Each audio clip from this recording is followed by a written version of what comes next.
Hello, hi. My dear friends, online media. First of all, sorry, മാപ്പാക്കണം. അരമണിക്കൂർ ട്രാഫിക്കിൽ കിടന്നു, ഭയങ്കര ഹെവി ട്രാഫിക്. അരമണിക്കൂർ പതിവ് പോലെ ഉത്തരവാദിത്തമില്ലായ്മ, അങ്ങനെ 1 മണിക്കൂർ വൈകിപ്പോയി, ക്ഷമിക്കുക. പിന്നെ ഇപ്പോൾ ന്യൂ ഇയറിൻ്റെ കോർഡിനേഷൻ്റെ ഭാഗമായിട്ട് കുറേ ടെൻഷൻ ടൈമാണല്ലോ, നാളെയാണല്ലോ. കുറച്ച് അറേഞ്ച്മെന്റ്സും കോൺവിളികളായിട്ട് തന്നെ രാവിലെ 7 മണി തൊട്ട് അതിലായിരുന്നു. അപ്പോൾ നമുക്ക് എങ്ങനെയാ പ്രസന്റേഷൻ, ഐഡിയ, ചോദ്യങ്ങൾ ആയിരിക്കും കുറച്ചുകൂടി ഈസി. എന്തും ചോദിക്കാം. വെന്യൂ ഇല്ല, ഇനി ചേഞ്ച് ചെയ്യാനുള്ള നേരമില്ല, ഇല്ലെങ്കിൽ നോക്കായിരുന്നു. Thrissur corporation stadium, palace road അല്ല, palace ground, Thrissur corporation stadium, അവിടെയാണ് നാളെ 31 ഉച്ചതിരിഞ്ഞ് 6 മണി മുതലാണ്. 4 മണി തൊട്ട് എൻട്രി തുടങ്ങും. ടിക്കറ്റ് വില കുറച്ച്, പ്രത്യേകിച്ച് ശരിക്ക് 500 ആയിരുന്നു, അത് ക്ലോസ് ചെയ്തു. ഇപ്പൊ 1000 ആണ്. ശരിക്ക് ഇപ്പൊ 5000-ന് വെക്കേണ്ടതാണ്. പക്ഷെ കുറച്ച് കോളേജസ് ഒക്കെ സ്പെഷ്യൽ റിക്വസ്റ്റ് പറഞ്ഞു, സ്റ്റുഡൻസിന് വരാൻ താല്പര്യമുണ്ട്, അതുകൊണ്ട് 1000 രൂപയ്ക്ക് തന്നെ നൽകണം എന്ന് പറഞ്ഞപ്പോൾ ഇനി 1000 രൂപ തന്നെ ആക്കി, കൂട്ടുന്നില്ല. പിന്നെ നാളെ മുതൽ രാവിലെ മുതൽ വെന്യൂല് സൈറ്റിൽ ടിക്കറ്റ്സ് അവൈലബിൾ ആണ്. കൗണ്ടറിൽ നേരിട്ട് വരുന്നവർക്കും അവിടെ വാങ്ങാവുന്നതാണ്. സാർ, രാജ്യം മുഴുവൻ ദുഃഖം ആചരിക്കുമ്പോൾ ഇങ്ങനെ ഒരു പരിപാടി തൃശ്ശൂർ പോലൊരു നടത്തുന്നത് ശരിക്കും പറയാൻ സാധാരണ വെല്ലുവിളിക്കുന്ന പോലെ അല്ല, ഇത് ആദ്യം ഫിക്സ് ചെയ്തതാ, അതിനുശേഷമാണ് മരണം ഉണ്ടായത്.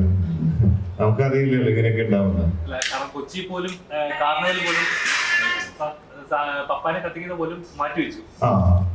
അങ്ങനെയുള്ള സാഹചര്യത്തിൽ ഇങ്ങനൊരു ചെയ്യുന്നത് ശരിക്കും പറഞ്ഞ വെല്ലുവിളി പോലല്ലേ?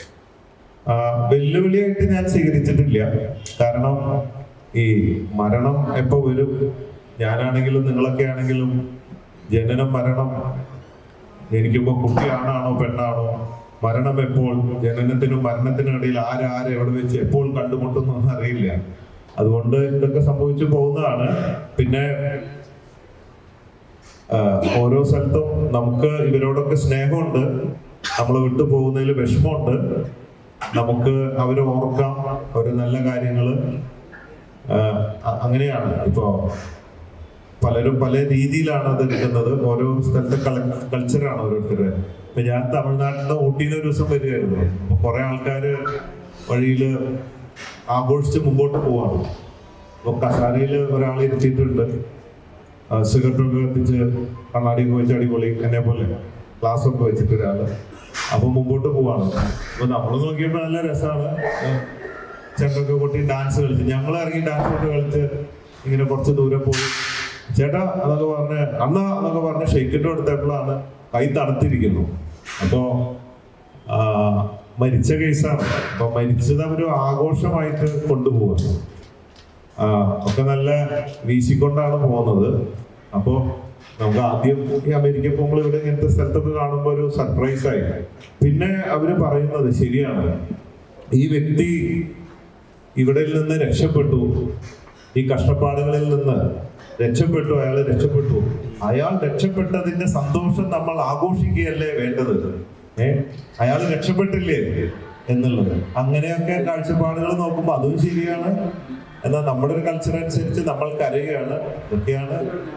എന്തായാലും ഇപ്പൊ മുമ്പോട്ട് പോവുകയാണ്. അതായിട്ട്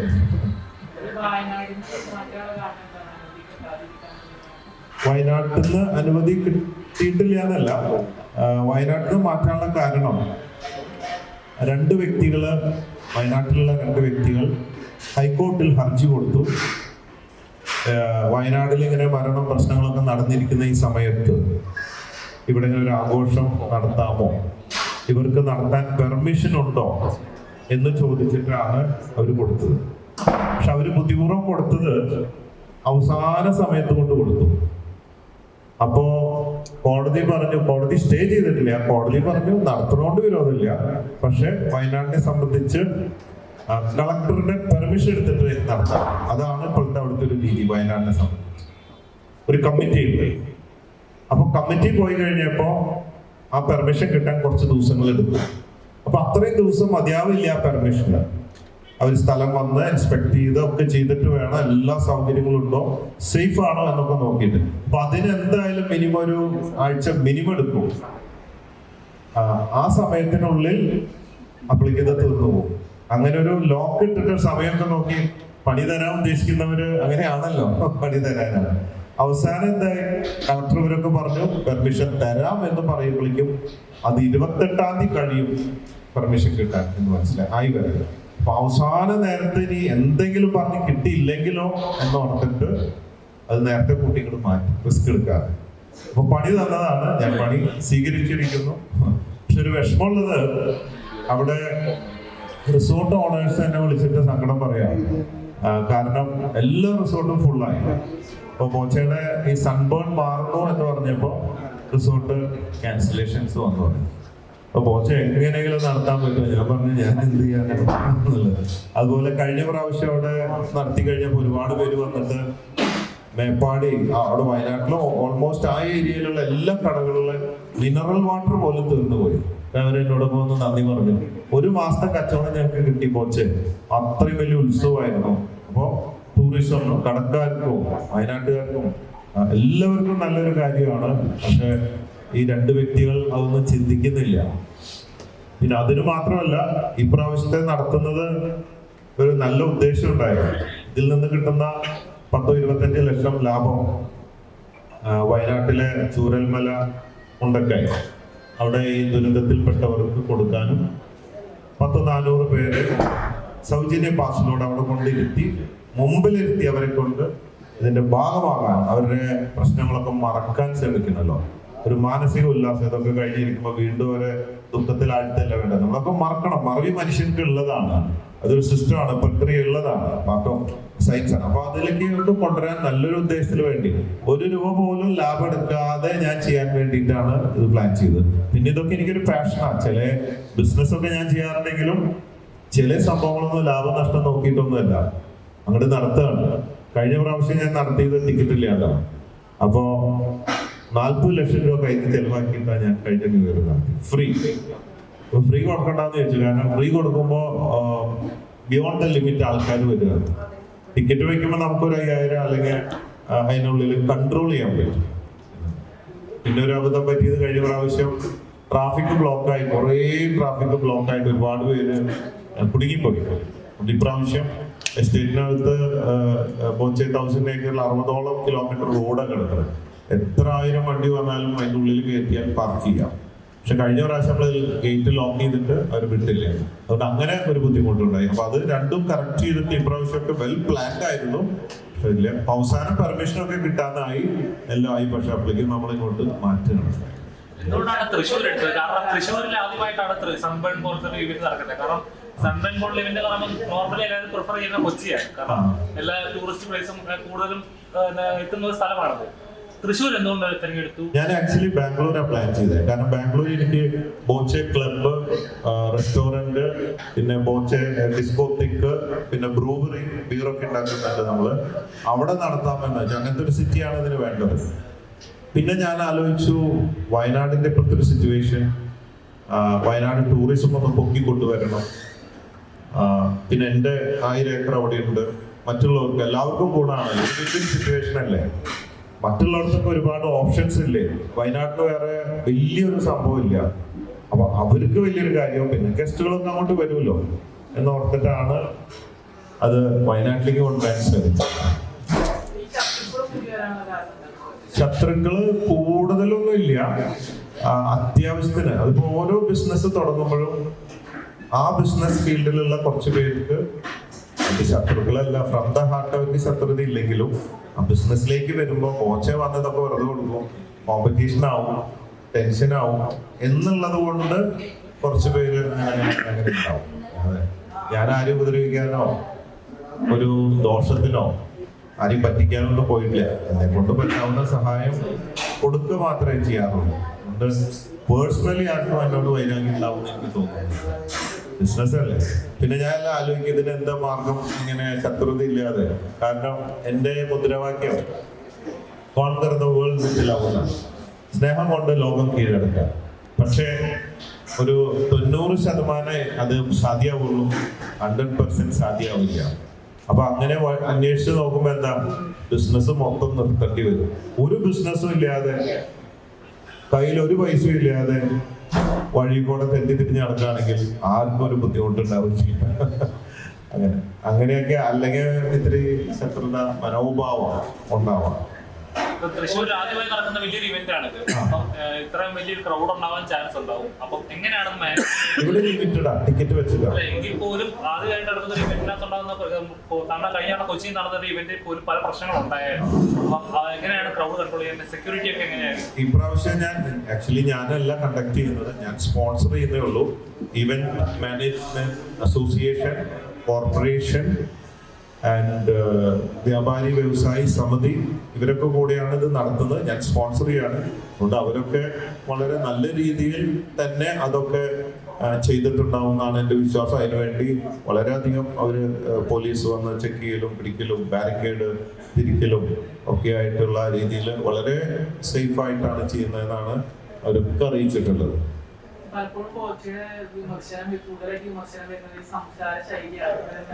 രണ്ടർത്ഥം വെച്ചുള്ള രീതിയിലുള്ള സംസാര രീതിയിലായിട്ട് തന്നെ ഒരു ഉദ്ഘാടന വേദിയിൽ വെച്ചിട്ട് ഒരു നടിയെ നടിയെ കുന്തി ദേവിയായിട്ട് അഭിസംബോധന ചെയ്തെന്നുള്ള രീതിയിൽ കുറെ വിമർശനം വന്നിട്ടുണ്ടായിരുന്നു. അങ്ങനെ വരുന്നത് പൊതുവേദിയിൽ വെച്ചിരുന്ന ശരിയാണോ? അങ്ങനെ രീതിയിൽ അല്ല, അതിപ്പോ എന്താ, ഓരോരുത്തര് ഞാൻ നടീന്നേ പറഞ്ഞോളൂ, വെടിന്ന് പറഞ്ഞിട്ടില്ലേ. പക്ഷെ ആൾക്കാര് ഇൻഡയറക്ട്ലി ഞാൻ പറയാത്ത രീതിയിലേക്ക് മാറ്റി വളച്ചൊടുക്കുകയാണ്. അവര് ഒരു സ്ത്രീയാണ്, അവരായിട്ട് എന്താ യാതൊരു പ്രശ്നമില്ല.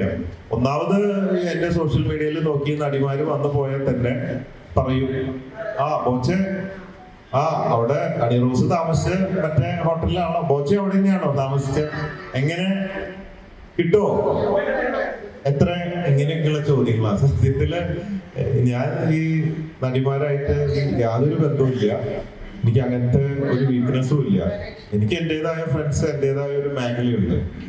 അപ്പോ അവരെ ഞാൻ മാർക്കറ്റിങ്ങിന് ഉപയോഗിക്കുന്നു, അവർക്ക് അവരുടേതായ റെമുനറേഷൻ കൊടുക്കുന്നു. മാത്രമല്ല, അങ്ങനെ ഒരു ചിന്തയുണ്ട്, ഈ നടിമാരൊക്കെ പ്രശ്നക്കാരാണ്, എല്ലാവർക്കും ഇങ്ങനെ കിട്ടുന്നുള്ള പോലെ ഒരു ചിന്ത, അതൊക്കെ തെറ്റാണ്. ശരിക്കും പറഞ്ഞാൽ അവർക്ക് അവരുടേതായ മാന്യതയും കാര്യങ്ങളുണ്ട്, അവർക്ക് അവരുടേതായ പ്രൊഫഷൻ ഉണ്ട്, അവരുടേതായ വരുമാനമുണ്ട്, കാര്യങ്ങളുണ്ട്. അല്ലാതെ ഈ വക പരിപാടിയായിട്ട് നടക്കാന്നൊരു എപ്പോഴെങ്കിലും ആരെങ്കിലും എവിടെയെങ്കിലും എന്തെങ്കിലും സംഭവിച്ചിട്ടുണ്ടാവും. പക്ഷെ എൻ്റെ അറിവില് ഈ പറയുന്ന പോലെയുള്ള ഒരു ചിന്തയല്ല, ഒരു തെറ്റിദ്ധാരണകൾ പലതും ഉണ്ടാവും. അങ്ങനെയൊക്കെയാണ്. ഈ പറഞ്ഞ പോലെ കുന്തി ദേവിയാവും ഉദ്ദേശിച്ചത്. ഞാൻ കുന്തി ദേവിയെ വർണ്ണിച്ച് കുന്തി ദേവിയെ കുറിച്ച് മനസ്സിലാക്കിയപ്പോ അവരോട് ചില സാദൃശ്യമുണ്ട്, കഥയും കാര്യങ്ങളും വ്യക്തിത്വമൊക്കെ ആയിട്ട് ഞാൻ വർണ്ണിച്ചു. പിന്നെ എന്താ പറയാ, ഈ വാക്കുകൾ കണ്ടുപിടിച്ചത് ഞാനല്ലല്ലോ. അക്ഷരം നമ്മൾ പഠിക്കുമ്പോൾ നിങ്ങൾ അല്ലേ വാക്യത്തിൽ പ്രയോഗിക്കുക, അങ്ങനെ എഴുതുക, അങ്ങനെ തിരിച്ചെഴുതുക, കൂട്ടി എഴുതുക, ഇതൊക്കെ നമ്മളെ പഠിപ്പിച്ചതാണ്. അപ്പൊ ഇതില് മോശമായ തമാശ പോലെ എടുക്കണമെങ്കിൽ അങ്ങനെ എടുക്കാം. കുന്തി ദേവി എന്ന് പറഞ്ഞ ഒരു ഉണ്ടല്ലോ, അങ്ങനെ ഉണ്ടല്ലോ, ശരിക്കും അങ്ങനെ എടുക്കാം, ഇങ്ങനെ എടുക്കാം. അപ്പൊ ഓപ്ഷൻ ഉണ്ട്. ഞാൻ എൻ്റെ സ്റ്റാർ ജെമിനിയാണ്. ജെമിനി എന്ന് പറയുമ്പോൾ ഡ്യുവൽ ക്യാരക്ടറാണ്. ഇന്നത്തെ മൂഡല്ല നാളത്തെ മൂഡ്, ഡിഫറെന്റ് റോളില് പോയിക്കൊണ്ടിരിക്കുകയാണ്. അപ്പോ രണ്ട് ഓപ്ഷൻ ഉണ്ട് ഇതില്. ഇങ്ങനെ എടുക്കാം, അങ്ങനെ എടുക്കാം, എങ്ങനെ വേണേ എടുക്കാം. ചിരിക്കാൻ താല്പര്യമുള്ളവര്, കൂളാവുന്നവര്, ലൈഫ് എൻജോയ് ചെയ്യാൻ ആഗ്രഹിക്കുന്നവര്, എന്റർടൈൻമെന്റ് ആഗ്രഹിക്കുന്നവർക്കൊക്കെ അങ്ങനെ എടുക്കാം. സീരിയസ് ആയിട്ടുള്ളവർക്കൊക്കെ മറ്റേ അർത്ഥത്തിൽ എടുക്കാം. എന്നെ ചീത്ത പറയാം, ഒരുപാട് പേര് അപ്രിഷിയേറ്റ് ചെയ്യുന്ന, എൻജോയ് ചെയ്യുന്ന എൻ്റെ വീഡിയോ എത്രയോ ലക്ഷക്കണക്കിന് ആൾക്കാർ. ഇപ്പം ഇന്നലെ ഒരു വീഡിയോ ഇട്ടത് ഇന്ന് 30 ലക്ഷത്തോളമായി. ഒക്കെ പോസിറ്റീവാണ്. ഒരു 10 പേര് അവിടെ നെഗറ്റീവ് ഇട്ടിട്ടുണ്ട്. അത് അവര് ഫേമസ് ആവാനാവാം, അല്ലെങ്കിൽ അവര് പുണ്യാളന്മാരായതുകൊണ്ടാവാം, പല ഓപ്ഷൻസ് ഉണ്ട്. അപ്പൊ ഞാൻ എൻ്റെ അപ്പനുണ്ടായതല്ലേ, എനിക്കറിയുന്നതല്ലേ എനിക്ക് ചെയ്യാൻ പറ്റുള്ളൂ.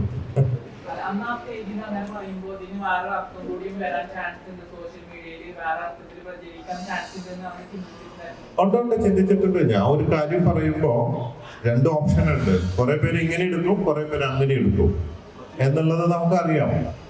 എന്നോർത്തിട്ട് ഇപ്പൊ നമ്മള് സിനിമ വരുമ്പോ കണ്ടില്ലേ തമാശ പടങ്ങൾ. ഏതെന്നാളൊരു സിനിമയില് ഭയങ്കര തെറി പറയുന്നത് ചുരുളി. അപ്പോ തമാശ പടമുണ്ട്, സീരിയസ് പടമുണ്ട്. അത് ഓരോരുത്തരുടെ ചോയ്സാ. ഏത് സിനിമ കാണണം എന്നുള്ള ഒരു ചോയ്സാ. ഇവിടെ വലിയ ചോയ്സാണ്. ടിക്കറ്റ് എടുക്കാണ്ട് ഇടയ്ക്കിടയ്ക്ക് ഷോർട്ട് ഫിലിം കാണാം, ചിരിക്കാം, സന്തോഷിക്കാം. അങ്ങനെയുള്ളവർക്ക് വെൽക്കം.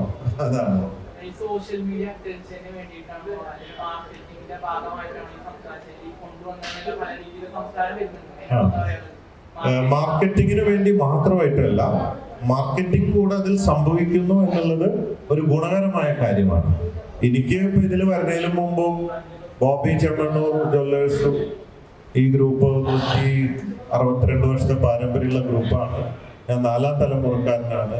കേരളത്തിൽ എല്ലാവർക്കും ഈ ബ്രാൻഡ് അറിയാം. മാത്രമല്ല 30 വർഷം മുമ്പ് കേരളത്തിൽ ആദ്യമായിട്ട് സൽമാൻ ഖാൻ ഹെലികോപ്റ്റർ തുടങ്ങി, മമ്മൂക്ക, ലാലേട്ടൻ, എല്ലാ നടിമാരൊക്കെ ഫസ്റ്റ് ഉദ്ഘാടനം ചെയ്ത എന്റെ കടയാണ്. അപ്പൊ അന്നേ തൊട്ടിട്ട് എന്നെ അറിയാം. ഈ സെലിബ്രിറ്റീസ് ഒക്കെ ആയിട്ടുള്ള കോർഡിനേഷൻ ഒക്കെ ഉള്ളതാണ്.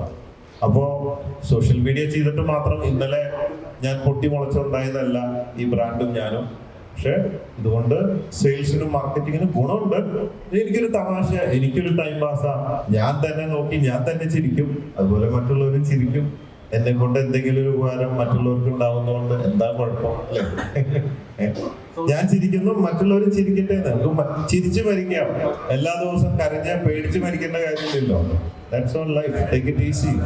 ഇപ്പോൾ താങ്കൾ ചെയ്യുന്ന പല കാര്യങ്ങളും സോഷ്യൽ മീഡിയ എടുക്കുന്നത് തെറ്റായിട്ടാണ്. പലപ്പോഴും താങ്കൾ വിമർശിക്കാറുണ്ട്. ഇങ്ങനെയൊക്കെ കാശിന്റെ കൂടുതലും ഉണ്ടാകും, കാശിന്റെ മുമ്പ് എന്നൊക്കെ പറഞ്ഞ് കാണിക്കാറുണ്ട്. എനിക്ക് പറയാൻ താങ്കളെ നടത്താനായിട്ട് അല്ലെങ്കിൽ താങ്കൾ ശത്രുക്കൾ ചെയ്യുന്നതായിട്ട് വിശ്വസിക്കുന്നുണ്ടോ? ഒരു 10% ആൾക്കാര് എന്ത് നല്ലത് ചെയ്താലും, ഇപ്പൊ അബ്ദുൾ റഹീമിനെ രക്ഷിക്കാൻ വേണ്ടി ഒരു പിച്ചക്കാരനായിട്ട് പെട്ടിയെടുത്ത് ഇറങ്ങി. അപ്പൊ അതിനും കുറച്ച് പേര് അയാള് രക്ഷപ്പെട്ടു, അയാള് രക്ഷപ്പെടണം, അതിന് മലയാളികളൊക്കെ സഹകരിച്ചു. ഞാൻ ആദ്യം ഇറങ്ങി. അപ്പോഴും അവിടെ ഒരു വിഭാഗം ആൾക്കാർ അതിനെതിരാണ്. ഒരാളെ രക്ഷിച്ചതാണ്. അപ്പൊ എന്താ പറയാ, പിന്നെ നിവൃത്തിയില്ല. യേശുക്രിസ്തുവിനും പോലും അല്ലെങ്കിൽ മദർ തെരേസ മറ്റുള്ള അങ്ങനെയുള്ളവർക്ക് പോലും ഫുൾ സപ്പോർട്ടില്ല. പിന്നെയാണോ ഒരു സാധാരണക്കാരനായ നമ്മളൊരു മനുഷ്യന് കിട്ടാവുന്നതിന്റെ പരിമിതി. അപ്പൊ അതൊന്നും നമ്മൾ പ്രതീക്ഷിക്കുന്നില്ല 100%. പിന്നെ കുറെ പേരൊക്കെ ചിലപ്പോ തോന്നും എന്റെയിലും വലിയ മാർക്കറ്റിംഗ് ഗുരുക്കളാണ്. കുറച്ചു പേര് ഇതിനെതിരെ പറയും. അപ്പൊ അവരെ ശ്രദ്ധിക്കും. അപ്പൊ അവരെ ശ്രദ്ധിക്കപ്പെടാൻ വേണ്ടി പിടിച്ചാലും വലുതാണ് മാളത്തിൽ എന്ന് പറഞ്ഞ പോലെ ചിലപ്പോ അത് ചിലപ്പോ ഒരു അതിബുദ്ധിയായിരിക്കും അവർ ചെയ്തിട്ടാവുക. നല്ല റീച്ചിലേക്ക് കയറി 2 തെറി പറയാ അല്ലെങ്കിൽ 2 ഡയലോഗ് അടിക്കുക അതൊക്കെ പറയുമ്പോൾ അവരെ ശ്രദ്ധിക്കും എന്നതാണ്. ഇന്നലെ സ്റ്റേഡിയത്തിൽ ഒരു ഇൻസിഡന്റ് ഉണ്ടായിരുന്നു. ഒരു വലിയ ഗിന്നസ് റെക്കോർഡ് നടന്ന പരിശ്രമത്തിനിടയിൽ MLA വീഴുകയും പരിക്കേൽക്കുകയും ചെയ്തു. പക്ഷെ സോഷ്യൽ മീഡിയയിലും വാർത്തകളൊക്കെ വന്നുകൊണ്ടിരിക്കുന്നത് ആ ഇൻസിഡന്റിന് ശേഷവും ആ പരിപാടി നടത്താൻ പാടുണ്ടായിരുന്നോ എന്നത്. ശരിക്കും താങ്കളുടെ അഭിപ്രായത്തിൽ എന്താണ്, പരിപാടി നടത്തിയത് ശരിയാണോ അതോ നടത്താൻ പാടില്ലായിരുന്നോ? എന്റെ ഒരു ഇതനുസരിച്ചിട്ട് പരിക്ക് പറ്റിയവരെ എത്രയും പെട്ടെന്ന് ഹോസ്പിറ്റലിൽ കൊണ്ടുപോയി നല്ല ചികിത്സ കൊടുക്കുക. പരിപാടി ഭൂരിപക്ഷ ആൾക്കാര് അവിടെ നിൽക്കുന്നവർക്ക് നടക്കണമെന്ന ആഗ്രഹമാണെങ്കിൽ നടത്തുക. നേരത്തെ പറഞ്ഞ അതേ സംഭവം തന്നെയാണ്.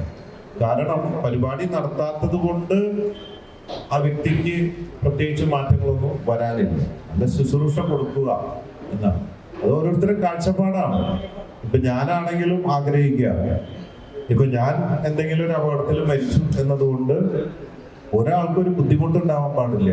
എല്ലാവരും as usual ആയിട്ട് അവരുടെ കാര്യങ്ങൾ നടത്തണം എന്നാണ് പറഞ്ഞിരിക്കുന്നത്. ഞാൻ മരിച്ചു കഴിഞ്ഞാൽ എൻ്റെ കണ്ണും എല്ലാ പാർട്സും ആവശ്യമുള്ളവർക്ക് കൊടുക്കാനാണ് പറഞ്ഞിരിക്കുന്നത്. ഒരു ദിവസം പോലെ കട അടയ്ക്കരുത്, കറുത്തപൊടി കത്തരുത്. ഞാൻ ഇത് കാണുന്നില്ലല്ലോ. അതുകൊണ്ട് ഈ വക കാര്യങ്ങളിലൊന്നും എന്നെ സംബന്ധിച്ച് അങ്ങനെയാണ്. ഓരോരുത്തർക്കും ഓരോ കാഴ്ചപ്പാടായിരുന്നു. പക്ഷെ അതൊരു വികലമായ കാഴ്ചപ്പാടല്ലേ? എന്തെങ്കിലും ദുരന്തം സംഭവിച്ചാൽ പിന്നെ അത് ചിരിക്കാൻ പാടില്ല, സന്തോഷിക്കാൻ പാടില്ല, അത് ഇപ്പൊ ഓരോ ഇപ്പൊ ഞാൻ പറയാം, ഞാൻ ഒരുപാട് വർഷം മുമ്പ്, നിങ്ങൾക്ക് ഓർമ്മയുണ്ടോന്ന് അറിയില്ല, ഞാൻ കോഴിക്കോടുള്ള സമയത്താണ് ഒരു ബസ് ആക്സിഡന്റ് ഉണ്ടായിരുന്നു കോഴിക്കോട് തൃശ്ശൂർ റോഡില്. അതിലുള്ള ഒരു ന്യൂസ് കണ്ടത്, അതിനെ കുറിച്ചിട്ടുള്ള ഒരു സംസാരം. അതിൽ ഒരാളുടെ കാലൊടിഞ്ഞ് ബസ്സിൽ കിടന്ന് നിലവിളിക്കുക. അപ്പോൾ കുറച്ച് കഴിഞ്ഞപ്പോൾ ഇയാളുടെ കരച്ചിൽ നിന്നു. പുള്ളി നോക്കിയപ്പോൾ ഒരു കയ്യും കാലും ഒടിഞ്ഞ ആളെ കണ്ടപ്പോൾ അയാൾക്ക് തോന്നി ഇതാണ് ബെറ്റർ, ഇത് അത്ര വലിയ പ്രശ്നമില്ലല്ലോ. അയാളുടെ കരച്ചിൽ നിന്നു, ചിരിച്ചു എന്നാ പറയണ, ചിരിച്ചിട്ടുണ്ടാവില്ല, അയാൾ കരച്ചിൽ നിർത്തി ചിരിച്ചു എന്നുള്ള പ്രയോഗം. അപ്പോ എൻ്റെ നമ്മൾ പറയില്ലേ, ഒരു കണ്ണല്ലേ പോയുള്ളൂ, നിന്റെ 2 കണ്ണ് പോയല്ലോ. എന്നാൽ അത് ഓരോരുത്തരുടെ കാഴ്ചയാണ് എന്നോർത്തിട്ട് ദുഃഖം ആചരിക്കുന്നതുകൊണ്ട് തെറ്റൊന്നുമില്ല.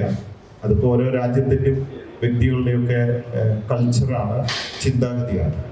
അങ്ങനെയല്ല, വയനാട് സിറ്റി പറയുന്ന കുട്ടി അത്രയും ദുരന്തത്തിന് ശേഷം കോച്ച് വന്നപ്പോൾ ആരും ചിരിച്ചു എന്നൊക്കെ പറഞ്ഞിട്ട് ഭയങ്കരമായിട്ടൊരു സൈബർ അറ്റാക്ക് ഉണ്ടായി.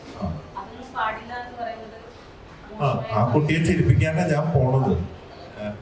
കാരണം അവരെന്നും ദുഃഖിച്ചിരിക്കാൻ പാടില്ലല്ലോ.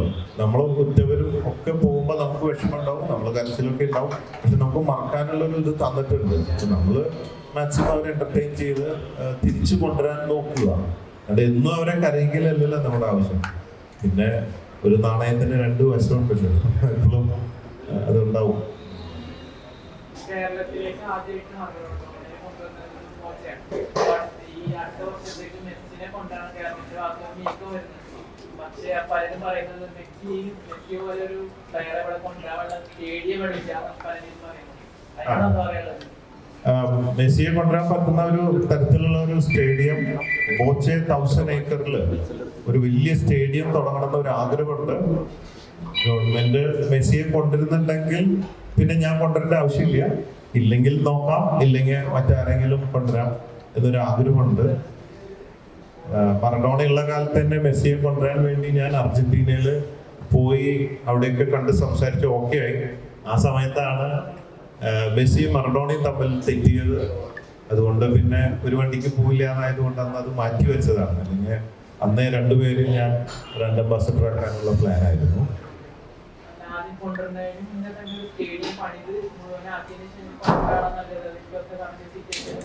അല്ല, ഞാൻ കൊണ്ടുവരുമ്പോ സ്റ്റേഡിയം സെറ്റ് ചെയ്തിട്ടേ കൊണ്ടുവരുള്ളൂ. ഒരു ഓപ്ഷൻ വയനാടാണ്, അവിടെ ഇഷ്ടംപോലെ ലാൻഡ് ഉണ്ട്. അല്ലെങ്കിൽ പിന്നെ ഇവിടെ എനിക്കൊരു 62 ഏക്കർ ഭൂമിയുണ്ട്. അല്ലെങ്കിൽ ഇനി വേറൊരു ലാൻഡ് വാങ്ങാൻ നോക്കുന്നുണ്ട്. അങ്ങനെ വലിയൊരു സ്ഥലത്ത് സ്റ്റേഡിയം, അതിനോട് ബന്ധപ്പെട്ട സൗകര്യങ്ങളൊക്കെ ഒരുക്കിയിട്ട് ഒരു 1 ഡേ സെലിബ്രിറ്റി മാച്ച് വെക്കുക. പിന്നെ അതിന് ശേഷം അർജന്റീനിയൻ കോച്ചസിനെയൊക്കെ കൊടുത്തിട്ട് ട്രെയിനിങ് കൊടുക്കുക. അങ്ങനെയൊക്കെ ഒരു നമ്മുടെ കാലത്ത് തന്നെ ഒരു വേൾഡ് കപ്പിൽ ഇന്ത്യ കളിക്കെങ്കിലും ചെയ്യണം എന്നുള്ളൊരു ആഗ്രഹമുണ്ട്. അതിൽ എന്തുകൊണ്ടും കേരളത്തിൽ നിന്ന് കുറച്ച് പേരുണ്ടാവണം എന്നൊക്കെ ഒരു ആഗ്രഹമുണ്ട്. അതിനൊക്കെ വേണ്ടി ശ്രമിച്ചു നോക്കണം എന്നൊക്കെ ഉണ്ട്.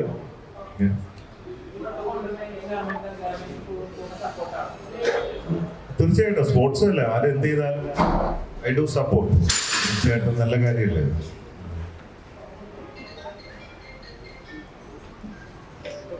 ഒരുപാട് നല്ല പ്രവർത്തികൾ സമൂഹത്തിൽ ചെയ്യുന്നു. വീടുകൾ നഷ്ടപ്പെട്ടാണ്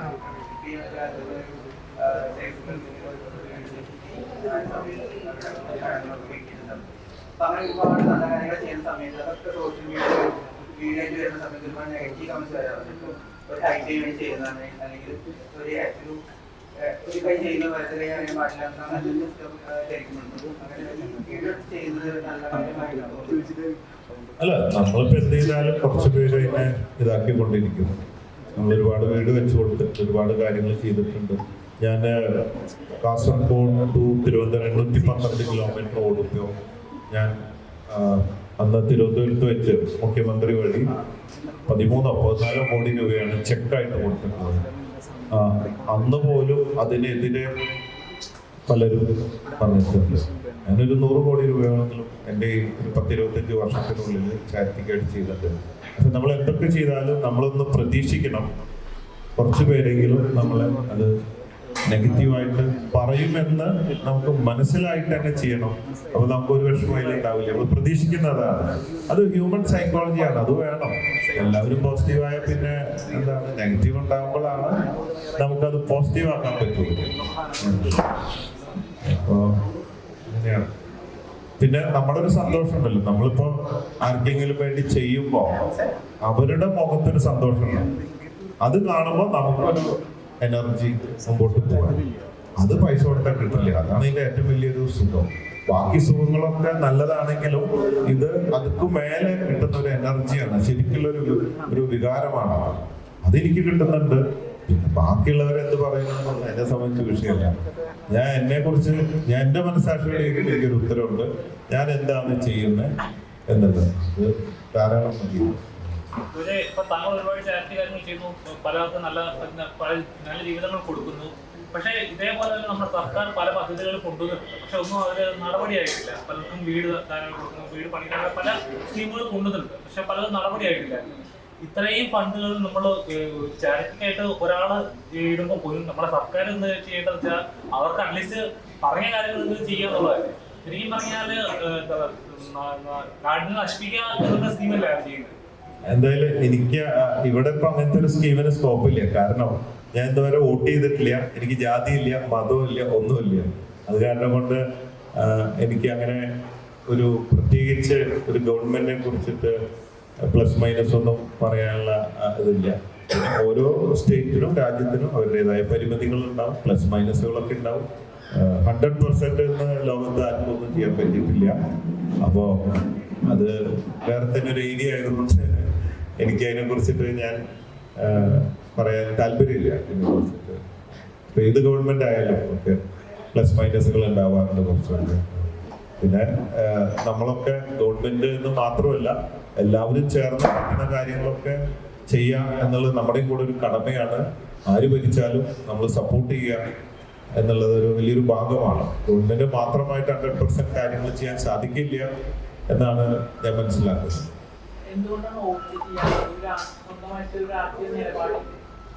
അതുണ്ട്. എന്തെങ്കിലുമൊക്കെ നിങ്ങൾക്ക് എന്തൊക്കെ ദുശീലമുണ്ടോ എന്ന് ചോദിച്ചാൽ എന്തെങ്കിലും 2-3 പറയാൻ വേണ്ടേ. ശീലമായിപ്പോയി. പല ശീലങ്ങളിൽ ഒരു ശീലം തന്നെ ഉണ്ട്. ശരിക്കും ചെയ്യണം, തെറ്റാണ് എങ്കിലും അങ്ങനെയാണ് ഇതുവരെയുള്ള ഒരു ശീലം. അല്ല, അങ്ങനെയൊന്നുമില്ല. ഞാൻ എല്ലാ പാർട്ടിക്കാരോടും എല്ലാവരുമായിട്ട് വളരെ അടുപ്പാണ്. എനിക്ക് അങ്ങനത്തെ വികാരങ്ങളില്ല. ഇപ്പൊ ഇന്ന പാർട്ടി, ജാതി, മതം, എന്റെ ജാതി, മനുഷ്യജാതി, മതം, സ്നേഹമതം, അങ്ങനെ ഉള്ള യാതൊരു വികാരങ്ങളും എനിക്കില്ല. നമ്മളുടെ സ്നേഹിക്കുക, സ്നേഹിക്കപ്പെടുക, അതാണ് നമ്മുടെ ഒരു ഇത്. അങ്ങനെയാണ് യൂസ്ഡായി. അതാണ് അതിന്റെ ഒരു ഭാഗം. തെറ്റാണോ എന്ന് ചോദിച്ചാൽ തെറ്റാണ്. പക്ഷെ ചെയ്തിട്ടില്ല ഇതുവരെ. തോന്നിയാൽ ചെയ്യണം. തൃശ്ശൂർ ഇതുവരെ കണ്ടിട്ടുള്ള വലിയൊരു ഫെസ്റ്റ് ആണ് വരാൻ പോകുന്നത്. അപ്പം ആർക്ക് ചീഫ് ഗസ്റ്റുകളായിട്ട് ആർക്കാണ്, ഏതൊക്കെ സെലിബ്രിറ്റീസ് ആണ് വരാനായിട്ട് പ്ലാൻ ചെയ്തിരിക്കുന്നത്? എല്ലാവരും ചീഫ് ഗസ്റ്റ് ആണ്, എല്ലാവരും സെലിബ്രിറ്റീസ് ആണ്. അങ്ങനെ പ്രത്യേകിച്ച് സെലിബ്രിറ്റീസ് എന്ന് പറഞ്ഞിട്ട് ആരും വിളിച്ചിട്ടില്ല. പിന്നെ ഇങ്ങനത്തെ ഒരു ഫംഗ്ഷൻ ആവുമ്പോ അങ്ങനത്തെ ഒരു സ്കോപ്പില്ല. കാരണം വെച്ചാൽ ഒരു ആഘോഷമാണ്, എല്ലാവരും കൂടിയിട്ടുള്ള ഒരു ആഘോഷമാണ്. അപ്പോൾ ആ കറക്റ്റ് ടൈമിങ് അവിടെ DJ പാട്ടും കാര്യങ്ങളൊക്കെ ആയിട്ട് പോകുമ്പോൾ എല്ലാവരും ഡാൻസും കാര്യങ്ങളൊക്കെ ആയിട്ട് ആഘോഷിക്കുമ്പോൾ അവിടെ ഒരു സ്പേസ് എടുത്തിട്ട് നമുക്ക് പ്രസംഗമോ മറ്റു കാര്യങ്ങൾക്കോ അത് അങ്ങനെയാണ് പലരും അഭിപ്രായം പറഞ്ഞത്. ഞാൻ ആദ്യം വിചാരിച്ചു മന്ത്രിമാരെയോ അല്ലെങ്കിൽ മറ്റുള്ള അങ്ങനെയുള്ളവരെയൊക്കെ വിളിക്കണോ എന്നുള്ള വെച്ചപ്പോൾ പലരും പറഞ്ഞു ഇങ്ങനത്തെ ഒരു ഫംഗ്ഷൻ ആയതുകൊണ്ട് അതിനുള്ളൊരു ടൈം ഗ്യാപ്പ് അല്ലെങ്കിൽ എന്നുള്ളതുകൊണ്ട് അങ്ങനെ അഭിപ്രായം എടുത്തത്. സ്ക്രാച്ച് ആൻഡ് വിൻ വരുന്നുണ്ട്. ബോച്ചെ ബ്രഹ്മി ടീ, എൻ്റെ ബുദ്ധിയുടെയും ഓർമ്മശക്തിയുടെയും രഹസ്യം എന്ന് പറഞ്ഞിട്ടുള്ള ഒരു ക്യാപ്ഷനോട് കൂടി ബ്രഹ്മി ടീ അതിന്റെ ലോഞ്ച് ഉണ്ട്. ഈ 31 തന്നെയാണ് അതിനിടയ്ക്ക് വെച്ച് ലോഞ്ച് ചെയ്യുന്നുണ്ട്. അതില് ചുരണ്ടി നേടാം ഉടൻ പണം എന്നതാണ് അതിന്റെ ക്യാപ്ഷൻ. മറ്റേത് ബോച്ചെ ലക്കി ഡ്രോ ഉണ്ട്, ടീ ഉണ്ട്, അത് ഡെയിലി നടക്കുന്നുണ്ട്. രാത്രി 10:30 നറുക്കെടുപ്പ്. 37 കോടി ഞാൻ നൽകി കഴിഞ്ഞു. 18 ലക്ഷം പേർക്ക് പ്രൈസ് കിട്ടി. അത് നടന്നുകൊണ്ടിരിക്കുന്നുണ്ട്. ഇത് നറുക്കെടുപ്പില്ലാതെ ചായപ്പൊടി വാങ്ങുമ്പോൾ അതിൽ കൂപ്പൺ ഉണ്ട്. സ്ക്രാച്ച് ചെയ്താൽ അപ്പം തന്നെ കാണാം 10 ലക്ഷം ആണോ, ഫ്ലാറ്റ് ആണോ, കാറാണോ, 10,000 രൂപയാണോ, വട്ടവൃത്ത ക്യാഷ് അപ്പം തന്നെ അവിടുന്ന് കളക്ട് ചെയ്യാൻ പറ്റും. പിന്നെ അതിലുള്ള ഒരു പ്രത്യേകത എല്ലാവർക്കും സമ്മാനങ്ങൾ ഉണ്ടെന്നുള്ളതാണ്. ഭാഗ്യ പരീക്ഷണോ നറുക്കെടുപ്പോ ഇല്ല. ചിലവർക്കൊക്കെ ചിലപ്പോ 200 രൂപയുടെ ബോച്ചെ പാനീയം വൈപ്പിൻ ബോച്ചെ പബ്ബിൽ നിന്നോ ബാംഗ്ലൂർ ബോച്ചെ പബ് ക്ലബ്ബ് ഇതിൽ നിന്നൊക്കെയോ കിട്ടും. അപ്പോ ഈ ചായപ്പൊടി കിട്ടും, ചെറിയ പൈസക്ക് അതിന്റെ ഇരട്ടി മൂല്യമുള്ള ബോച്ചെ പാനീയം വീശാനും പറ്റും. അങ്ങനെയൊക്കെയാണ്. അപ്പൊ നഷ്ടം ഒരിക്കലും ഉണ്ടാവില്ല. എങ്ങനെ പോയാലും ചായപ്പൊടിയും അതിന്റെ ഇരട്ടിയും മൂല്യമുള്ള സാധനങ്ങളും പ്ലസ് ആയിരക്കണക്കിന് ക്യാഷ് പ്രൈസുകളും ലക്ഷക്കണക്കിന് രൂപ ഒക്കെ ഉള്ള ഒരു സ്പെഷ്യൽ സാധനമാണ് ഇറക്കാൻ പോകുന്നത്. ലോഞ്ച് ചെയ്ത് 31-ാം തീയതി ഈ ഫംഗ്ഷൻ ഇടയ്ക്ക് വെച്ചിട്ട് ലോഞ്ച് ചെയ്യുന്നുണ്ട്. നമ്മൾ സൊസൈറ്റി ഇത്രത്തോളം വളർന്നു പറഞ്ഞാൽ ഇപ്പൊ ബാംഗ്ലൂരൊക്കെ അറിയാം, ഇച്ചിരി വൈഡാണ്. പബ് പോലത്തെ കൾച്ചറൊക്കെ കോമൺ ആണ്. ശരിക്കും കേരളത്തിൽ അതുപോലത്തെ ഒരു കൾച്ചർ വരേണ്ട സമയം കഴിഞ്ഞില്ല. കാരണം സന്തോഷം നമ്മുടെ യുവാക്കളെ ഇങ്ങനെ അടച്ചു കെട്ടി വളർത്തുന്നതുകൊണ്ടാണ് അവരിങ്ങനെ ശ്വാസം മുട്ടി നിൽക്കുന്നത്, അല്ലെങ്കിൽ ഒരു ഗ്യാപ്പ് ഇട്ട് പുറത്തു പോകാൻ ശ്രമിക്കുന്നത് എന്നൊക്കെ പറയുന്നുണ്ട്. ശരിക്കും ആ കൾച്ചറോട് മാത്രം സമയം കഴിഞ്ഞു. പബ്ബുകൾ പോലത്തെ ഇച്ചിരി അഡ്വാൻസ്ഡ് ആയിട്ടുള്ള കൾച്ചറുകൾ വരേണ്ട സമയം കഴിഞ്ഞില്ലേ? അതെ, വരേണ്ട സമയം കഴിഞ്ഞു. പക്ഷെ കുറേശ്ശൊക്കെ ആയിട്ട് ഇങ്ങനെ വരുന്നുണ്ട് എന്ന് പറയുന്നു, അത് തുടങ്ങുന്നു എന്ന് പറയുന്നുണ്ട്. തീർച്ചയായിട്ടും വരണം. നമ്മളൊന്നും റെസ്ട്രിക്ട് ചെയ്യരുത്. നമ്മൾ ഇത് ചെയ്യരുത് എന്ന് പറഞ്ഞാൽ അത് ചെയ്യാൻ തോന്നും, അങ്ങോട്ട് നോക്കരുതെന്ന് പറഞ്ഞാൽ അങ്ങോട്ട് നോക്കും. അതാണ്. അപ്പോ അങ്ങനെയുള്ള കാര്യങ്ങൾ അത് വളരെ കറക്റ്റാണ് താങ്കൾ പറഞ്ഞത്. ഫ്രീഡം വേണം. കുറച്ചൊക്കെ ആയി വരുന്നുണ്ട്. ഇപ്പൊ ലിവിങ് ടുഗദർ കണ്ടമാനായി വരുന്നുണ്ട്. നമ്മുടെ കുറെ പിള്ളേരൊക്കെ നമ്മളെ കാണുമ്പോ ഭയങ്കര അപ്രിഷിയേറ്റ് ചെയ്യും. കോച്ച് കാരണം ഇപ്പൊ ഞങ്ങളൊക്കെ ഭയങ്കര ഫോർവേഡാണ് എന്നൊക്കെ പറഞ്ഞു. എന്നാള് ശോഭ സിറ്റി മോളുടെ അവിടെ വെച്ചിട്ട് ഒരു കപ്പിളിനെ കണ്ടു. പലപ്പോഴും വന്നിട്ട് ഭയങ്കര ഫോട്ടോ ഒക്കെ എടുത്ത് ഷെയ്ക്കിട്ടുണ്ട്. അപ്പൊ അവര് കൈ പിടിച്ച് നടക്കുകയാണ്, തോളിൽ കൈയൊക്കെ ഇട്ടിട്ട്. ഞങ്ങളിപ്പോ ഇങ്ങനെയൊക്കെയാണ് നടക്കുന്നത്, ധൈര്യം ബോച്ചയുടെ എന്നാന്ന് പറഞ്ഞു. ഞാൻ പറഞ്ഞു, ഞാൻ ഇപ്പൊ ഇങ്ങനെ കൈയിട്ട് നടക്കാറില്ലല്ലോ. അങ്ങനെയല്ല, ബോച്ചെ വീഡിയോ ചെയ്യുന്നു, പലതും പറയുന്നു. അപ്പോ അതൊരു ഇൻസ്പിറേഷനാണ് ഞങ്ങൾക്ക്. നല്ല ധൈര്യത്തിൽ എന്തിനാ ഒളിവിലും മറയിലും പോയിട്ട് ചെയ്യണേ. അങ്ങനെ ഒരു പകൽമാന്യനാവണേലും നല്ലത് ഉള്ളത് ചങ്കുറ്റത്തിൽ ധൈര്യമായിട്ട് ഓപ്പണായിട്ട് ചെയ്യല്ലേ നല്ലത് എന്ന ആ ഡയലോഗുകളും പലതൊക്കെ ഞങ്ങൾക്ക് ഇൻസ്പിറേഷനാണ്. അപ്പോ പക്ഷെ അതേസമയം തന്നെ പേരൻസ് തന്നെ കാണുമ്പോ ബോച്ചെ ചില കാര്യങ്ങളൊക്കെ ഇങ്ങനെ പറയുന്നോണ്ട് പിള്ളേരോടൊപ്പം ഒന്നും പറഞ്ഞുകൂടാ. എന്തെങ്കിലും പറഞ്ഞ ബോച്ച എങ്ങനെയാണല്ലോ പറഞ്ഞ, ബോച്ച അങ്ങനെയാണല്ലോ ചെയ്യുന്നത് എന്ന് പറയുമ്പോ ഞങ്ങൾക്കൊന്നും മിണ്ടാൻ പറ്റുന്നില്ല. അപ്പൊ ഞാൻ പറഞ്ഞു കുറച്ച് ഫ്രീഡം ഒക്കെ കൊടുക്കുന്നത്, ഇങ്ങനെ പൂട്ടിയിട്ടിട്ടൊന്നും വളർത്തണ്ട, അവര് വളരട്ടെ, അവർക്ക് അതിനുള്ള തിരിച്ചറിവും കാര്യങ്ങളൊക്കെ ഉണ്ടാവുമല്ലോ എന്നൊക്കെ പറഞ്ഞിട്ട് പൊതുവെ ഞാൻ പ്രൊമോട്ട് ചെയ്യാണ്. മറ്റേതൊരു കളവ് കുറ്റം പോലെ മറവിൽ ചെയ്യുന്നത് കുറ്റമാണ്. ഇതൊക്കെ രണ്ടുപേർക്ക് ഇഷ്ടമാണെങ്കിൽ പിന്നെ എന്താ കുഴപ്പം? കോടതിയൊക്കെ പറയുന്നത് അത് തന്നെയാണ്. അതാണ്, അങ്ങനെയാണ്. അപ്പൊ ശരിയാണ്, തീർച്ചയായിട്ടും ഫ്രീഡം വേണം, ഇവിടെ എല്ലാം വരണം, നൈറ്റ് ലൈഫ് വരണം.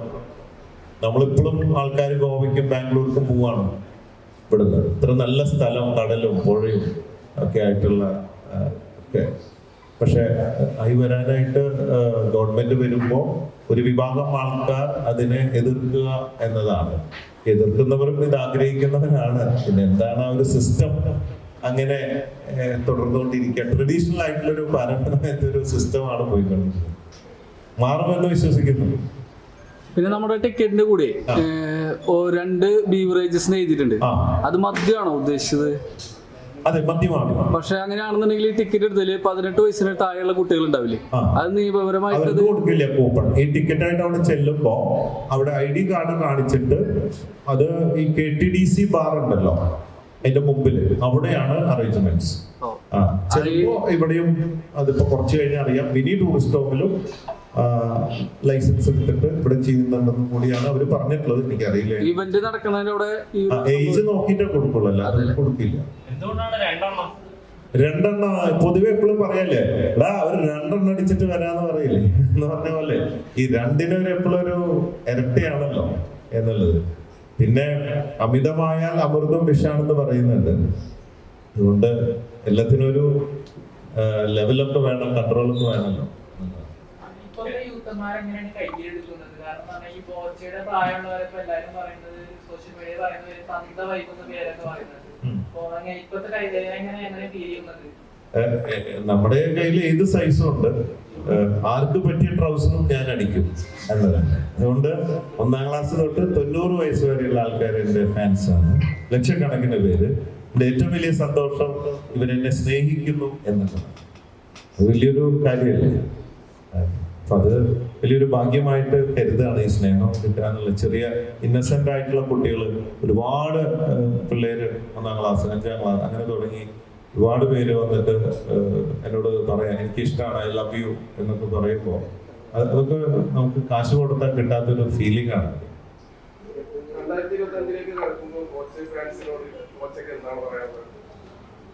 2025 കടക്കുമ്പോൾ നമ്മൾ ഈ നേരത്തെ പറഞ്ഞ പോലെ കുറച്ചും കൂടെ ആക്റ്റീവ് ആവണം. നമ്മൾ ഓരോ വർഷം കഴിയും തോറും നമ്മൾ പുരോഗമന ചിന്താഗതിയിലേക്ക് കടക്കണം. പുതിയ വർഷത്തിൽ പുതിയതായിട്ട് എനിക്ക് എന്ത് ചെയ്യാൻ പറ്റും എന്നോർത്തിട്ട് പഴയതിനെ വിട്ട് പുതിയതിനെ പിടിക്കാന്നല്ല ഉദ്ദേശിച്ചത്. പുതിയ വർഷത്തിലേക്ക് കടക്കുമ്പോൾ പുതിയതായിട്ട് എന്ത് ചെയ്യാം. ഞാനും അങ്ങനെ ചിന്തിക്കുന്ന വ്യക്തിയാണ്, ചിന്തിച്ചുകൊണ്ടിരിക്കുകയാണ് ഈ ദിവസങ്ങളിലൊക്കെ എന്താണ് പുതിയതായിട്ട് ചെയ്യേണ്ടതെന്നുള്ളത്. പുതുമ എല്ലാവരും ആഗ്രഹിക്കുന്നു. അതുകൊണ്ട് തീർച്ചയായിട്ടും പഠിപ്പിലാണെങ്കിലും ബിസിനസ്സിലാണെങ്കിലും ജോലിയിലാണെങ്കിലും even social media whatever it is, നമ്മുടെ മുമ്പിൽ കാണുന്നതിലൊക്കെ അവസരങ്ങളുണ്ട്. ആ പുതുമകൾ നമ്മൾ അന്വേഷിച്ചുകൊണ്ടിരിക്കണം എന്ന് തന്നെയാണ് ഞാൻ പറയുന്നത്.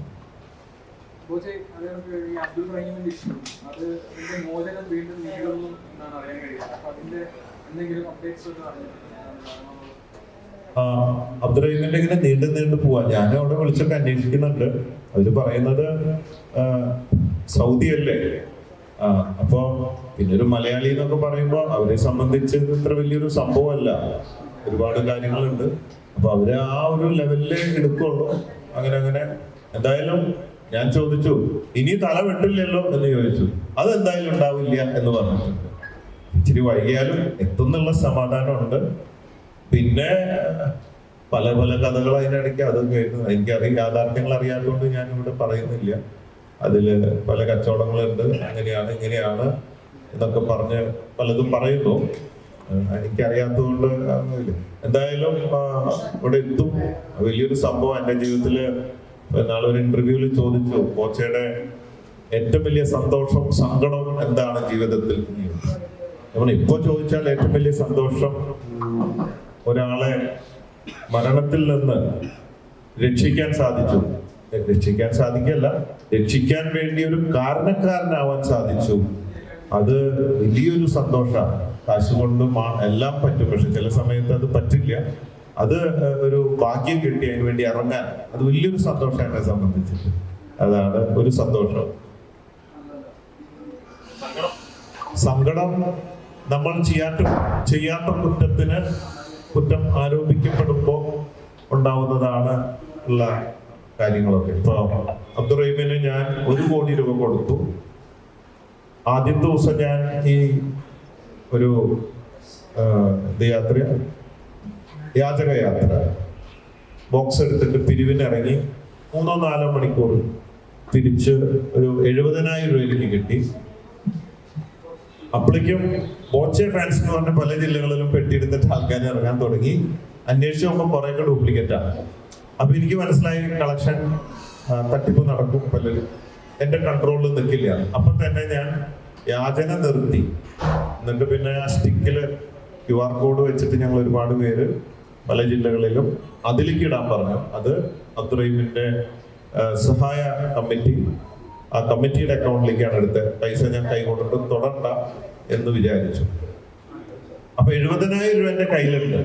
1 കോടി ഞാൻ കൊടുത്തു, എൻ്റെ അമ്മ 1 കോടി കൊടുത്തു, പിന്നെ അത് പിരിച്ചു. അപ്പോഴേക്കും പറയാണ് ബോച്ചെ തട്ടിപ്പ് നടത്തി. ബോച്ചെ പിരിച്ചത് എത്ര കോടി? ഇത് 4 മണിക്കൂറെ പിരിച്ചിട്ടുള്ളൂ. എത്ര കോടി പിരിച്ചു, എത്ര കോടി കൊടുത്തു, എത്ര കോടി തട്ടിച്ചു? അല്ല, അതൊന്നും എനിക്ക് പ്രശ്നമില്ല. ഇതൊക്കെ വരുന്ന അറിഞ്ഞിട്ട് തന്നെയാണ്. ആദ്യമായിട്ടാണ് പിരിവെടുക്കണ ലൈഫില്. മറ്റേത് ഞാൻ എൻ്റെ ലാഭത്തിൽ നിന്നേ കൊടുക്കുള്ളൂ. അങ്ങനെയാണ്. അപ്പോ ഇങ്ങനെയുള്ള എൻ്റെ ജീവിതത്തിൽ ഒരു കളവോ തട്ടിപ്പോ വെട്ടിപ്പോ ഞാൻ നടത്തിയിട്ടില്ല. ബാക്കി ചില്ലറ ശീലങ്ങളൊക്കെ ഉണ്ട് എൻ്റെ പേഴ്സണൽ കാര്യം. പക്ഷേ സാമ്പത്തിക മേഖലയിൽ ഇന്ന് വരെ ഒരാളെ പറ്റിച്ചു എന്ന് ഒരാൾ പറയില്ല. അതെന്റെ ഫാദർ, ഞാൻ ആ ഒരു ക്വാളിറ്റി ഞാൻ കീപ്പ് ചെയ്യുന്നുണ്ട്. അപ്പോ അങ്ങനെയുള്ള സമയത്തും ഇതുപോലെയൊക്കെ ആരോപിക്കുമ്പോൾ മനസ്സിലുണ്ടാവുന്ന ഒരു വിഷമം അല്ലേ, അങ്ങനെയൊക്കെയുള്ള വിഷമങ്ങൾ അവരാണ്. എന്തായാലും വലിയൊരു മാറ്റം ആവട്ടെ, നല്ലൊരു തുടക്കമാവട്ടെ ഇത്. ഒരുപാട് സംരംഭങ്ങൾ താങ്കളിലൂടെ ഇനിയും ഉണ്ടാവട്ടെ, ഒരുപാട് പേർക്ക് നല്ല ജീവിതങ്ങൾ കൊടുക്കാൻ സാധിക്കട്ടെ. ഇത്ര സമയം താങ്ക് യു. നമ്മുടെ പ്രോഗ്രാമിന്റെ ഷെഡ്യൂൾ എങ്ങനെയായിരിക്കും? നമ്മൾ 6 മണിയാണ്, 4 മണി തൊട്ടിട്ട് അല്ലെങ്കിൽ അതിന് മുമ്പ് തന്നെ എൻട്രി തുടങ്ങും. കാരണം അതാണ്. എന്നിട്ട് അവിടെ സ്റ്റേഡിയത്തിൽ അത് സ്റ്റേജും കാര്യങ്ങളും എല്ലാം സെറ്റപ്പാണ്. ഇതിന് ഉള്ളവര് KTDCയുടെ നേരെ മുമ്പിൽ ബിയർ പാർലറുണ്ട്, അവിടെ ബിനി മിക്കവാറും ഉണ്ടാവും. ഇന്നിപ്പോൾ അറിയാം, ഉച്ച കഴിയുമ്പോഴേക്കും അറിയാം ഇവിടെയും കൊടുക്കുന്നുണ്ടോ എന്നുള്ളത് അറിയാൻ പറ്റും. നിങ്ങളെല്ലാവരെയും ക്ഷണിക്കുകയാണ്. പാസ് ഇവിടെ വെച്ചിട്ടുണ്ട്, ഞാൻ ബാക്കിൽ കോംപ്ലിമെന്ററി പാസ് അതെ അല്ലേ വെച്ചിട്ടുണ്ട്. വേറെ വെടിക്കെട്ട് ചോദ്യങ്ങൾ വല്ലതും ഉണ്ടോ?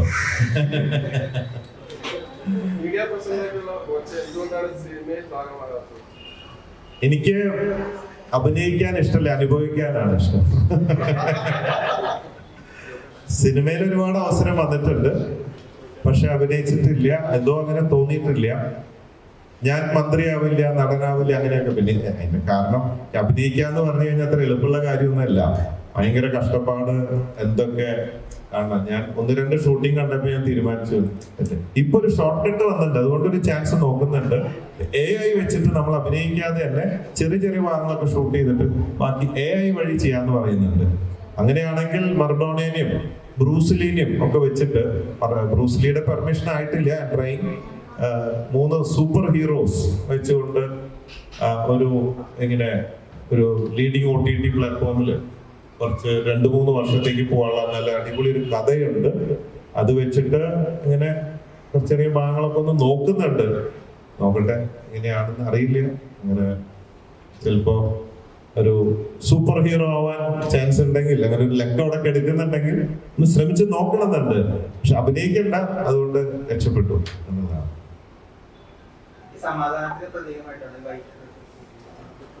സമാധാനത്തിന് ആയിട്ടല്ല, ഇത് എൻ്റെ ഗ്രാൻഡ് ഫാദർ യൂസ് ചെയ്തിരുന്നതാണ്.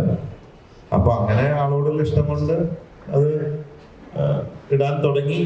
പിന്നെ ശീലമായപ്പോൾ ഒട്ടിപ്പിടിച്ചു. മേത്ത് കംഫർട്ടാണ് അല്ല. ഇപ്പൊ ഇടയ്ക്കൊക്കെ പാൻറ്റൊക്കെ ഇങ്ങനെ ഇടുമ്പോ ഒക്കെ കുറച്ച് കഴിയുമ്പോഴേക്കും ടൈറ്റ് ഇതൊക്കെ ഇടുമ്പോൾ ഒരു സഫോക്കേഷൻ യൂസ്ഡ് ആയതിന്റെ ഒരു ഇതാണല്ലോ. അപ്പൊ ACDC എന്നൊക്കെ പറയുന്ന പോലെ വളരെ ഫ്രീ ആണ്, കാറ്റുകടക്കിലും ഒക്കെ ആയിട്ട് സുഖമാണ്. പിന്നെ ഒരു ഐഡന്റിറ്റിയാണ്. എവിടുന്ന് കണ്ടാലും അറിയാൻ, 1 കിലോമീറ്റർ കണ്ടാലും. പിന്നെ എന്താ ചിലയിടത്തൊക്കെ ചെല്ലുമ്പോൾ പിച്ചക്കാരൻ വരുന്നു എന്നുള്ള പോലെ കാണുന്നുണ്ടാവും, എന്നാലും അങ്ങനത്തെ അനുഭവങ്ങൾ ഉണ്ടാവാറുണ്ട്. അവിടെ കൽക്കട്ടയില് ഒരു ബാറിൽ പോയപ്പോ അവിടെ ബീർ ഓർഡർ ചെയ്തപ്പോ ആദ്യം വന്ന് കാശ് വാങ്ങി. അപ്പൊ ഈ അപ്പുറത്തുള്ളവരോടൊക്കെ ചോദിച്ചത് എന്താ ആദ്യം കാശ് ചോദിക്കുന്നത്, നിങ്ങൾ അങ്ങനെയാണോ? അല്ല, ഞങ്ങളൊക്കെ ലാസ്റ്റ് കൊടുക്കണേന്നുള്ളത്. അപ്പൊ ഈ കുടിയന്മാരൊക്കെ എപ്പോഴും ഒരു ഐക്യാവൂല്ലോ പെട്ടെന്ന്. ഞാൻ കുടിയനൊന്നല്ല, ഒരു ലിമിറ്റഡ് വേയിലുള്ള, അല്ലാണ്ട് ഓവർ കുടിക്കുന്ന ആളൊന്നല്ല. ഇച്ചിരി ഒരു ബീർ അടിക്കാൻ ഇച്ചിരി അങ്ങനെ ചെറിയ രീതിയിലുള്ള പരിപാടി. അപ്പോ വെയിറ്ററുടെ അടുത്ത് ചോദിച്ചപ്പോ ഇല്ല ഒന്നുമില്ല അങ്ങനെ എന്ന് പറഞ്ഞു. അപ്പൊ എന്നെ കണ്ടപ്പോ അവിടെ റിക്ഷ ഉണ്ടല്ലോ, സൈക്കിൾ റിക്ഷ ഉണ്ട്. അതൊക്കെ മിക്കവാറും ഇതുപോലത്തെ മുണ്ടെടുത്ത ആൾക്കാരാണ്. അപ്പൊ അവര് വന്നിട്ട് കാശ് തരാണ്ട് പോകും എന്ന് ഓർത്തിട്ടാണ് അഡ്വാൻസ് ആയിട്ട് കാശ് എന്റെ വാങ്ങിച്ചു. അപ്പൊ അങ്ങനെ ചില സ്ഥലത്ത്, അറിയപ്പെടാത്ത സ്ഥലത്തൊക്കെ നമ്മളൊരു പിച്ചക്കാരന്റെ പോലെയൊക്കെ കാണാറുണ്ട്.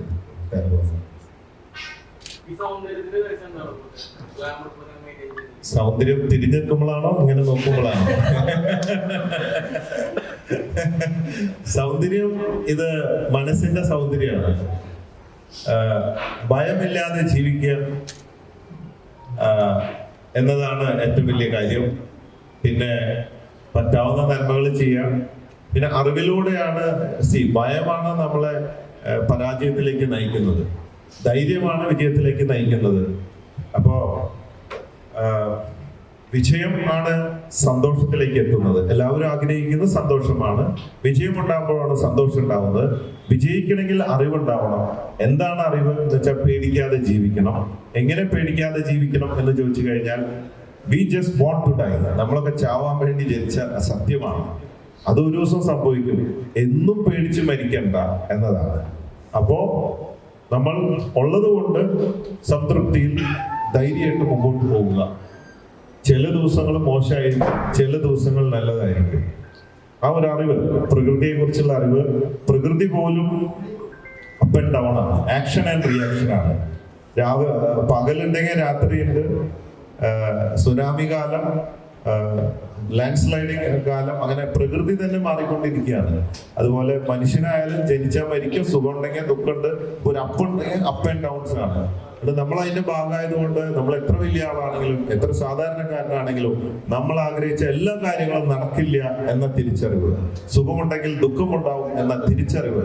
അതുകൊണ്ട് ദുഃഖം വരുമ്പോഴും സന്തോഷത്തോടെ അക്സെപ്റ്റ് ചെയ്യുക, സുഖം വരുമ്പോഴും അക്സെപ്റ്റ് ചെയ്യുക. ഏത് ലെവലിലും അത് അക്സെപ്റ്റ് ചെയ്യാനുള്ള ഒരു ചങ്കുറ്റം, ധൈര്യം ഉണ്ടാവുക, അറിവിലൂടെ നേടുക. ഓവർ ടെൻഷൻ അടിച്ചിട്ട് ഇപ്പൊ പലരും പേടിച്ച് ആത്മഹത്യ ചെയ്യുക, ഭയങ്കര ഭീരുത്വം, പേടി, ടെൻഷൻ, ഓവർ ടെൻഷൻ, എല്ലാ സൂക്കേടും വരുത്തി വയ്ക്കുക, ഇതൊക്കെയാണ്. അപ്പൊ ധൈര്യത്തില് സന്തോഷമായിട്ടുള്ളത് കൊണ്ട് മുമ്പോട്ട് പോകാൻ പഠിക്കുക.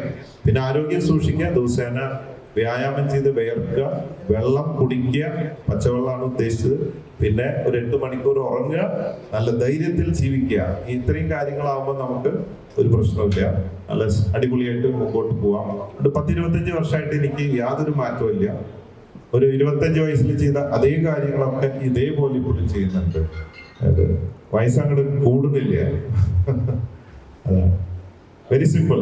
സൗന്ദര്യമൊന്നും ഇല്ലെങ്കിലും വലിയ കുഴപ്പമില്ല എന്ന് പറയുന്നുണ്ട്.